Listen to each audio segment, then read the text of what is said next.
Joining me now to talk about this and some other items in the news this morning, today's Jenna Hager and NBC senior legal and investigative correspondent Cynthia McFadden. Welcome to you both.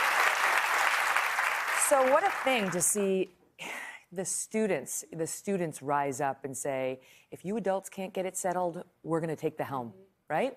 It's so impressive. I mean, as a former teacher, I think that's what we should be teaching our kids, to use their voices and that their voices matter. How about these teachers who are saying you're going to get in trouble if you walk out? I mean, whether you agree with their point or you don't agree with their point, it's part of the First Amendment, right? Yeah. Freedom of speech, freedom of expression, freedom to assemble. It was very interesting. Yale University issued a statement saying, we just want to say, any of you who have been admitted to Yale who were punished for protesting, we are going to disregard that. And the spokesman from the admissions office said, you know, basically, I'm rooting for you. Good. So there are people who are supporting. Now, the real test will be if they do that when the students protest something that Yale's not in alignment with, right? Because, I mean, to me, as a lawyer, as a recovering lawyer, I love the First Amendment. It's like whatever, even if I disagree with what you're out there protesting for. I mean, I defended those lunatics at the Westboro Baptist Church, their right to protest, which was horrific. But that's our country. You have the right to say even hurtful, hateful things.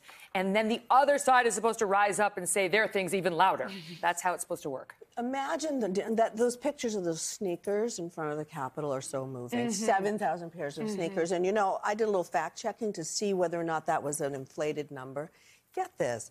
The CDC, the Centers for Disease Control, estimate that 1,300 kids under 18 are killed every year by guns.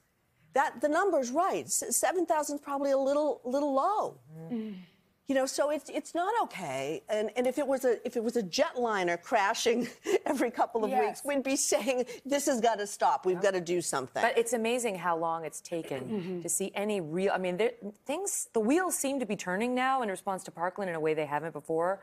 But there's still real questions about how meaningful it can be. And now that they want to arm the teachers, I don't know. I mean, Jenna, when you were teaching. Yeah. I mean, I can't even imagine. I think teaching is the most important job in our country, one that we don't appreciate. We don't appreciate teachers. We don't appreciate everything they have to do. And I have been out of the classroom now for 9 years. And since then, the changes, what we're asking teachers to do is beyond my comprehension. And I think it really needs to be, you know, the teachers need to speak up, and I think they are. Yep. And the students, that's what's inspiring. Well, I think that's what's making the difference now, is that we're starting to listen to them. I mean, they don't want to grow up like this. They don't want to have to keep going through this.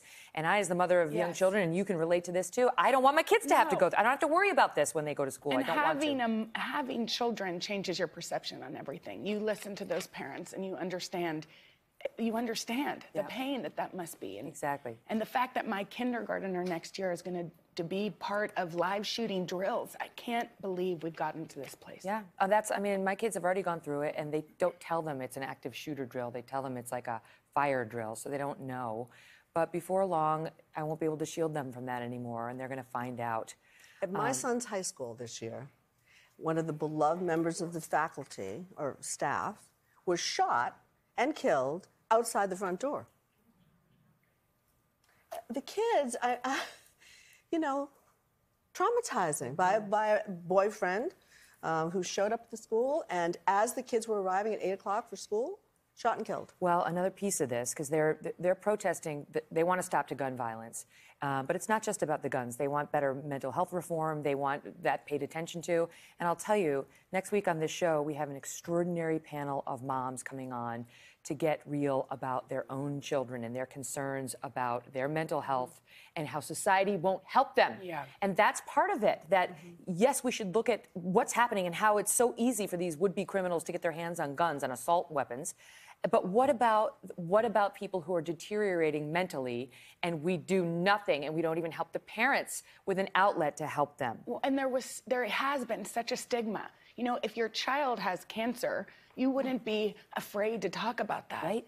But we have to change that. Kids have to know it's okay to speak out if they need help. And you have a lot of places to go. Yeah. God forbid you get cancer. You have lots of doctors who are capable of helping you. And when it comes to mental health, especially the most challenging issues, a lot of times the parents are told, can't help you out, can't help you. Can we switch a topic? Because Stephen Hawking's died. And everyone feels this loss. This guy was one of the most genius, most brilliant people on earth. I feel like the scientific community has really risen up to say, wow, deep mourning today at the passage of this scientist, physicist, unlike any other. The other community is those that are infected with ALS. I interviewed Steve Gleason, who was a football player, a New Orleans Saint, and he said that this man taught all of these people that are suffering from this horrible disease that they can live. They can live these productive lives. I mean, he was told he could only live a couple years, and he's lived till in his 70s. And he was told that when he was 21. Yes. Yeah. And he just went, I mean, through sheer will and determination, went on to live his best life, despite overwhelmingly challenging circumstances. He might want us to say that one of his greatest scientific contributions was answering this question: when is a black hole not black? When it's exploding. Megyn. Yeah. Did I get it right? Scientist? You got it right. There you go. Are you a scientist? Thank you. So he also wrote A Brief History of Time, which sold 10 million copies. 10 million. Yeah. I mean, has any other book besides the Bible sold that many? Probably, but I'm not sure what Jenna's book with no. Barbara is about. And speaking of Jenna and Barbara, have a fun little story to tell you today. It's about the royals. It's 66 days to the royal wedding. You may counting be aware, down? right? Megyn's counting down. And everybody, all eyes are on Meghan Markle, who just made her first official appearance with the Queen. So it's like a blessing. It's like, yes, we're happy she's here. But Jenna had her own experience with the royal family. Can you just set it up for us? I did. I was hoping it would not be Megyn walking down the aisle. I wanted it to be my sister. Who doesn't want their sister to marry a prince? especially Harry. So I tried to, I think we have a clip. I tried to set them up. It went awry. Watch this. Does it make you laugh that people are already asking you about children? I mean, it's sort of jumping ahead a couple steps. Everybody's always asking. I have no idea. I haven't even got a girlfriend at the moment. Exactly. So, but you know what? I have a single sister, so. and she feels the same way. It could, listen, she's available. Okay, she's going to kill me. We can talk maybe off air. Okay. I'll give you her number. Now that's a sister. I blush even watching it because she was furious. She and her boyfriend that she was dating at the time was even more furious. I love that you knew in the moment she was going to kill you and said it to But Prince then Harry. now that she's read all about their romance, she's like, wait a minute, we should have actually made this happen. Right, maybe you were onto something. Yes, I was. Ah, well. Hello, Today fans. Thanks for checking out our YouTube channel. Subscribe by clicking that button down there and click on any of the videos over here to watch the latest interviews, show highlights, and digital exclusives.